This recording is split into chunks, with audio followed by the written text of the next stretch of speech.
Alright everyone, so welcome to Jumbo IS and welcome to our lecture series on current affairs. Now today we are going to cover current affairs from 6th of August. So all the important news items that featured in 6th of August's newspapers shall be covered in today's lecture. Alright, and there are a few important topics that featured on 6th of August newspapers. Therefore it is very pertinent for you to pay close attention.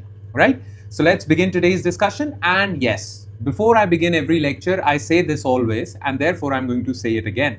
Well, make this lecture series a part of your daily routine. It should be a daily habit of yours. Okay, so let's begin. So daily current affairs, 6th of August 2026, and here are the topics that we shall cover. So topic number 1 is the money bill controversy. Well, recently, Supreme Court's judges' strength was increased through a bill, but that bill was passed as a money bill, and that has raised a huge controversy. So we'll talk about the money bill controversy.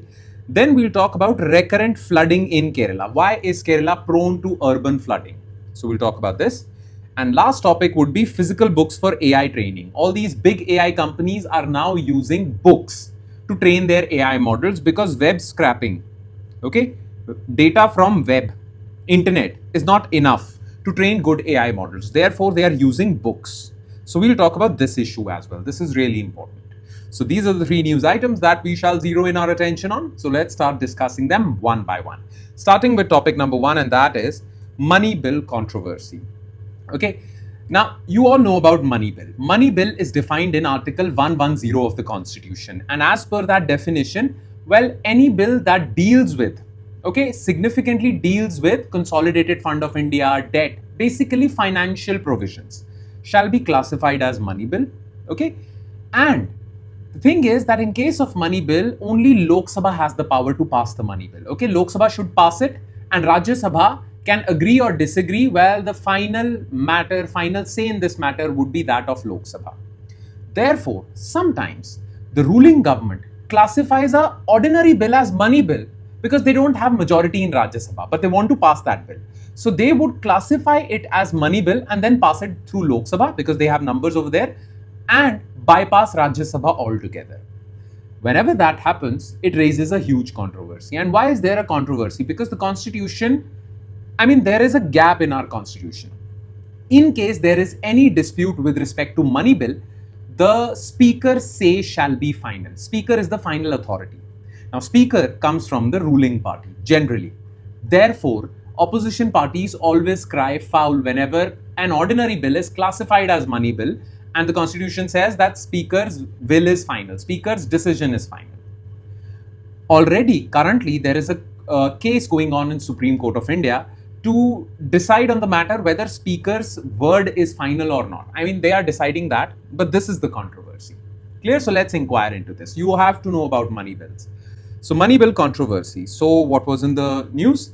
So Union government recently introduced legislative amendments via the money bill route to increase the sanctioned judge strength of Supreme Court and specific high courts. You see, to increase the strength of Supreme Court or any high court, and by strength we mean the number of judges. Well, our Constitution says that the number of judges in Supreme Court and High Court shall be decided by Parliament via a law. Now that law needs to be presented as a bill and passed by both houses, right? That's the normal procedure because that is the case with ordinary bill. But because the ruling government thought that this bill might be blocked by opposition party members in Rajya Sabha, and since opposition parties have higher number in Rajya Sabha, this bill might get blocked. And they want to increase the strength of judiciary in Supreme and High Court. Therefore, they classified this bill as money bill and passed it via Lok Sabha only. Rajya Sabha has no say in the matter. Now, this has raised a very important question. Okay, this is really controversial. Clear? Now, general process of money bill. So, what happens whenever there is a money bill? So, money bill legislative pipeline. So, Speaker certifies bill under Article 110. Article 110 clause 3 says that Speaker's word is final. Speaker is the final authority. Lok Sabha passes the bill by simple majority. Rajya Sabha can only review it, suggest some amendments, but those are just suggestions. It is up to Lok Sabha whether to agree to them or not. Plus, Rajya Sabha has a deadline, 14 days. Okay? And then the bill is deemed to be passed if it has been passed by Lok Sabha and the President gives his assent. That's the procedure for money bill. So if the ruling party does not have numbers in Rajya Sabha, well, they can easily bypass Rajya Sabha through the money bill route. Clear? But Article 110 clearly defines money bill. Okay? And many critics are saying that this particular passage in this recent controversy, well, increasing the strength of judges in Supreme Court should not be classified as money bill because it doesn't come under the definition of Article 110. But Article 110 also says that Speaker's word is final and Speaker gave his assent. Okay, this is the controversy. So what is the constitutional framework? Constitutional articles governing money bills. Well, Article 1110 defines what money bill is, and money bill is a bill which deals with financial matters like budget and all. Article 109. Upper house, that is Rajya Sabha, cannot reject or amend, only suggest changes within 14 days. And this is the controversial thing. Speaker's decision is final. Though the Supreme Court has said that Speaker's decision is subject to judicial review. Judiciary can interfere. But still, Speaker's decision is final. Now, what is the core controversy? What is the government's argument? Critics are arguing, how can this bill be classified as money bill? So the government is saying, well, look, appointment of more judges would mean more salaries and pensions. Now, these salaries and pensions would come out of Consolidated Fund of India. This is a financial matter. Therefore, this bill is a money bill. But the critics are saying by this argument, everything is a money bill because everything involves taking money out of Consolidated Fund of India, right? So constitutional critics' view, opponents argue that while financial outlays are a consequence, the primary subject, okay, is substantial. I mean, this bill is related to institutional reform. It shouldn't be classified as money bill, okay? But the government's argument is salaries would be extracted out of Consolidated Fund of India, so it is a money bill. Now, whenever ruling party does this, okay, it has happened before. The Aadhaar Act was passed via money bill route only. Whenever this happens, what options do opposition party members have? Well, the only option available to us is Supreme Court. If we see injustice in this area, well, we can go to Supreme Court. And how has Supreme Court evolved its opinion in this matter?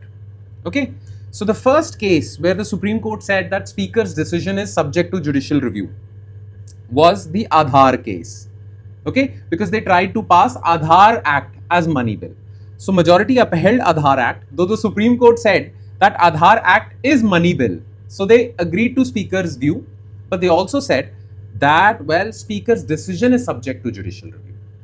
Okay, then there was this important case, Roger Matthews case, okay, which involved reforms in tribunals of India. Now the government tried to pass that via money bill route. Supreme Court blocked it. They said this is not a money bill. So again, reiterating their stand that Speaker's decision is subject to judicial review. And along with that, in 2019, whether Speaker's decision is final or not shall be decided by Supreme Court through a 7-judge constitutional bench. And this bench is currently hearing this matter.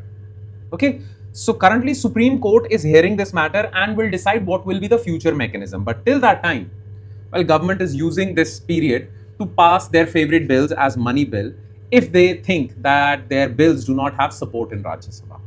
This is the whole controversy, right? Now, what is the way forward? Adherence to strict exclusivity principle, strict definition of Article 110, but that rarely happens, okay? We need clarity from the 7-judge bench. Only then this issue will be solved. And preserving bicameral security. What is bicameral? India's parliament is bicameral. Lok Sabha, we have lower chamber, and Rajya Sabha.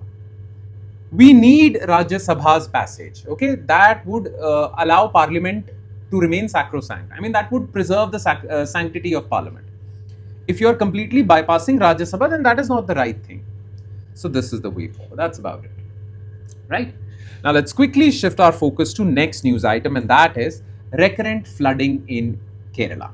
Okay. Now Kerala is undergoing floods, landslides as we speak right now, and it has led to a huge disaster. I mean, disaster management forces are working 24/7 to save lives and property in Kerala. So it has been a huge disaster. Now, the thing is that many scientists, researchers have been investigating into this matter, that why is Kerala so prone to flooding? Now, there are some natural factors because of very high levels of rainfall and all that. But there are some anthropogenic factors, that means human factors. And these human factors have increased in intensity, and that is why Kerala is more prone to flooding now because of these human factors. Now, what are these human factors? Because if we do not investigate these human factors, how else would we remove them in future?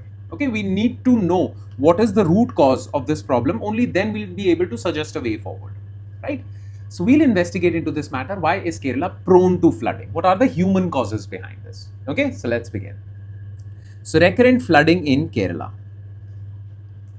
So extreme monsoon rainfall events across Kerala, particularly in low-lying districts, triggered severe flash floods and urban floods. While climate-induced extreme precipitation acts as immediate trigger, the compounding severity of recurrent floods is driven primarily by anthropogenic, human-made causes. Okay, now what are these anthropogenic drivers? What are these human-induced errors, causes?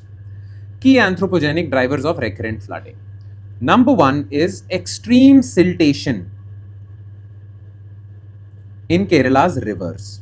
Okay, extreme siltation in Kerala's rivers plus the 2018 floods deposited a lot of silt into the river beds of Kerala, right? Now, if your river channels are full of silt, then the carrying capacity of your rivers, that gets reduced. So whenever there is high rainfall, well, your river channels are not able to hold so much water, so it would spill over because of high siltation. Then, sedimented reservoirs and loss of storage capacity. As per a recent CAG report, most of the reservoirs of Kerala have very low carrying capacity, again because of siltation, sedimentation. Okay, their carrying capacity has reduced over time because of a lot of silt that has deposited at the bottom of these reservoirs. So these reservoirs won't be able to store excess water. This is a problem. Then destruction of natural buffers. You see big rice fields, okay, wetlands in Kerala. They acted as natural sponges, natural absorbers of excess water. But in recent times, what we have found is that paddy land area has declined. Okay, it was 7.93 lakh hectare, now it is 1.8 lakh hectare, 77% reduction in paddy fields, 98.8% reduction in marshy areas, plus designated wetlands have also reduced. These wetlands act as natural sponges, okay, that used to absorb excess water during flooding period. Now these wetlands do not exist anymore. So this is another problem. Plus altered natural hydrology and surface paving. You see, most of urban areas of Kerala now, and that is the case with every city in India, they are now covered with concrete. Earlier when there was soil, that water used to percolate downwards and recharge the aquifers. Now there is no downward percolation, so there is surface runoff. Okay, and well, because of this concrete, there is high chances of urban flooding. These are the causes. Clear? Now, here is a comparison between historical natural hydrology and present problem. Okay, what was the case in Kerala 50 years ago when natural factors dominated? Now human factors are dominating. So stormwater runoff, slow filtered runoff, because most of it was absorbed by wetlands. Now flash runoff, whenever there is high rainfall, flash floods. River discharge capacity, again low siltation, deep river beds, now shallow rivers are there. Reservoir storage, we have discussed this. Floodplain absorption. Floodplains were mostly covered with soil. Now they are covered with concrete. Soil has absorption capacity, concrete doesn't. This is another problem, right? So this is the issue. Now, what has the government done in response to these floods? Okay, what has been the government action plan? Urgent desilting operation. So government has ordered urgent desilting, especially in reservoirs.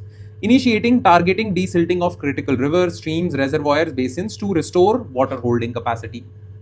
Then asset register for water bodies. To preserve wetlands, you need to create a preservation register for them. Okay, this has been done. Land auditing. Conducting comprehensive land audits to identify and clear illegal encroachments along river banks. Basically, construction along floodplains. Okay, so that, well, if it is illegal encroachment, if you are illegally covering river beds with concrete, that is really bad. So Kerala has decided to, well, solve this problem at a war footing. Okay, So in a mission mode way. So these are the steps that have been taken by Kerala government, and there are other steps that Kerala government can take. That is written in your notes under the heading of way forward. So do check that out as well. Okay. And now let's quickly shift our focus to last news item of the day, and that is physical books for AI training. Now, AI is the biggest thing on the block on the technology front. We all are familiar with AI. Now, these powerful AI models, well, to be powerful, they need to be trained on, billions, trillions of megabytes and gigabytes of data. They have to be trained on data. Now, the earlier approach was, well, that data used to come from the internet, web. Most of these AI models were trained on web, okay, web data. People who have written comments, people who have written Reddit threads on Quora, well, all of that was fed into these engines and AI models were trained. This was known as web scraping data from web. But now, well, this model has reached its limit. There is so much data on web, right? Now the companies are buying books, okay? They are cutting the binders on these books, okay? And they are scanning these books, digitizing these books and training their AI models on it. They are buying scores and scores of books and training their AI models on it. Now this is all fine, but well, some people are saying that this is a clear-cut violation of intellectual property rights of those authors of those books, okay? Clear-cut copyright violations. So what is this entire matter and how intellectual property rights are involved in this matter? Let's talk about this, okay? So physical books for AI training. As frontier LLMs face an impending data wall, the web scraping system has reached its limit, okay? The depletion of high quality human generated digital text on open web. So Meta, OpenAI, Google are saying that, well, web scraping has reached its limit. AI companies are increasingly procuring bulk physical books, acquiring legacy print archives, and setting up industrial scale digitization facilities with high speed optical character recognition. So these OCR machines, they scan a book very quickly and the entire text of that book is digitized. Okay, and this digital data is then fed into this machine which gets trained on it, right? So this is machine learning, AI, data preparation. This is a flow chart to explain to you where the data comes, right? Now, evolution of AI training data sources. Earlier it was open web scraping. So these AI companies would extract data from Reddit, Wikipedia, high volume variable data, synthetic noise was there because some useless data was also there. Mounting copyright lawsuits, website blocks. Some websites have, they have filed cases against these AI companies that you are using our data to generate your AI, to create your AI model that will produce text similar to our data. So there have been copyright lawsuits in web scraping model also, but they are going to be even more in books training model also. Physical book digitization. Bulk purchasing of physical libraries, high density, edited, grammatically rich human text. So this text is grammatically rich. Exploits physical ownership and first sale doctrine. Now, what is this first sale doctrine? You see, if I'm an author of a book, okay, and if someone copies my book and sells it, okay, that's a clear-cut violation of my if he sells this book under his own authorship, then that is a clear-cut violation of copyright law. But under this copyright law, there is an exception, and that is, if I buy this book, then I can do anything with this book. I can use it the way I want. I can use this book the way I want. So AI companies are saying that we are using this principle. This principle is called first sale doctrine. We are buying these books fair and square. Now, whatever we want to do with it, we can do that. That is clearly permissible under copyright. Clear? Now, people are saying that yes, first sale doctrine applies, but your AI models would reproduce this text saying that it is generated by AI, and that would be a violation of our copyright law. But you understand the dispute.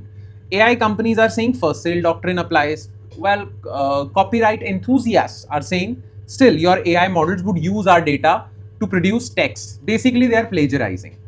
So there is this debate, right? Now, why are companies using books? First of all, synthetic data in breeding risks. Well, training newer LLMs on AI generated web text leads to model collapse, accumulative degradation where model lose diversity because internet has similar types of data. You need diverse data. And plus it is producing errors also. Chat GPT is giving you responses which are incorrect. That's because of web scraping only. High information density of books. Published books undergo rigorous editorial oversight. The information is always correct because it has undergone editorial oversight. Offering structured long-form narrative coherence, complex reasoning, high linguistic fidelity required for deep reasoning models. Evasion of digital web blocks. Major digital publishers have implemented robots.txt blocks and paywalls against AI web scrapers, forcing AI developers to seek offline physical repositories. Initially, these AI companies were looking for ebooks, okay, to train their models. But their people have created these huge paywalls and they have blocked these ebooks. That robots cannot access these ebooks on web. Basically, people have blocked ebooks from web scraping. So that is why AI models or AI companies are buying physical books, scanning them on OCR machine and then training their models because they cannot access ebooks. So this is the thing, right? Now, what is the copyright tension, legal tension? First sale doctrine says purchasing a physical book gives the buyer the unconditional right to resell, lend or scan that specific physical copy, But copyright experts say Section 14 of India's Copyright Act or US Copyright Code vests exclusive right of reproduction and digital format conversion solely with author. So there is this debate. First sale doctrine, Section 14 of Indian Copyrights Act. You understood this? Any which way, there is a table in your notes which compares which approach is better, web scraping or book procurement. Obviously, book procurement approach is better. So this table explains how. We have discussed all these points. Just take a look at this table. Read this table thoroughly because whatever we have discussed is summarized in this table beautifully. So do go through this, right? And that would be all. So with that, we conclude today's session. So thank you so much for watching, everyone. And I'm sure it has added value to your preparation. Now, it will add more value if number one, you're consistent and regular with this lecture series. And number two, you revise this lecture from the notes provided by us. So please do not forget to do that. And I shall see you next time with another set of news items. Thank you, everyone.